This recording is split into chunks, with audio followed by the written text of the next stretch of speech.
ativado para música. Eu me chamo Ludmila Vitória, sou mais conhecida pelo público por Vitória Dias, sou deficiente visual, perdi a visão aos 7 anos de idade. Eu tô passando por aqui pra...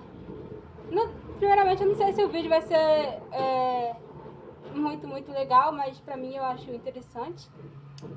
Pra quem tá chegando agora, quero dizer que eu gravo vídeos, os meus conteúdos é voltado para pessoas com deficiência, deficiência no geral, né, não só deficiência visual, mas também é voltado para pessoas que sofrem de algum transtorno, tipo ansiedade, depressão, síndrome do pânico.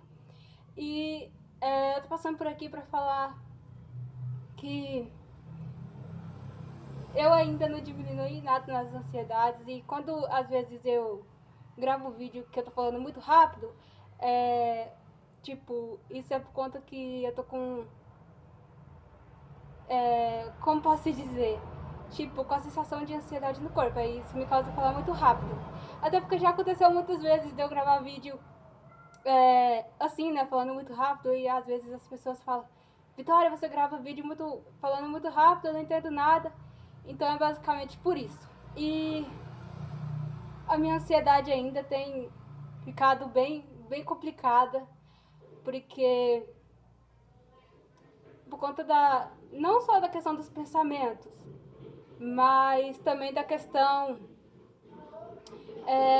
da sensação que dá no corpo, sabe? Dores no corpo, dor de cabeça, tudo isso.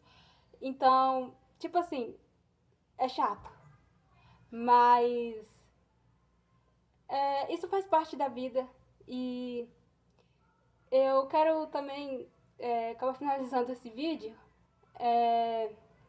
falando que, assim, eu sofro de ansiedade, não sou perfeita.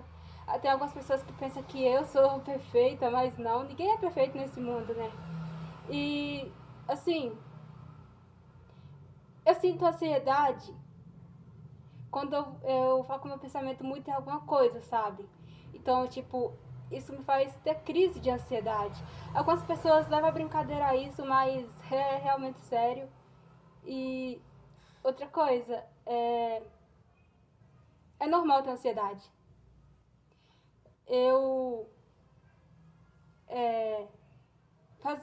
faço acompanhamento com um psicólogo online. Tem gente que não confia muito nisso, mas isso é o que tem me ajudado bastante. E assim a gente vai levando a vida, né? Mas, como eu já disse em outros vídeos e torno a repetir, quando a gente não tem apoio de família, fica tudo difícil. E eu já disse isso aqui, eu não vou repetir porque é um pouco chato pra mim, mas basicamente tudo me causa ansiedade, inclusive pensar na minha família me causa ansiedade, me gera ansiedade. Então é isso. Você aí do outro lado que sofre algum transtorno de ansiedade, né? Não importa se é um nível leve, se é um nível mais forte, ou sofre de outro tipo de transtorno, não sei se os meus vídeos vai ajudar, até porque eu falo sobre alguns exercícios para poder diminuir a ansiedade, né? E, enfim, talvez pode ajudar você. Então, lembre-se que eu sou uma deficiente visual e também sofro de ansiedade. E eu quero agradecer a todos também que tá comentando os meus vídeos. Eu não consigo responder todo mundo, mas tô passando por aqui para agradecer a todos. E amanhã, para quem não sabe, a maioria das pessoas sabe, mas amanhã eu completo 20 anos e é um privilégio para mim completar mais um ano de vida aqui com vocês. Então, comente muito nesse vídeo. Comenta muito nesse vídeo o que vocês acham. E até o próximo vídeo. Vai aparecer um barulho no fundo, mas é minha sobrinha. Até o próximo vídeo. Tchau!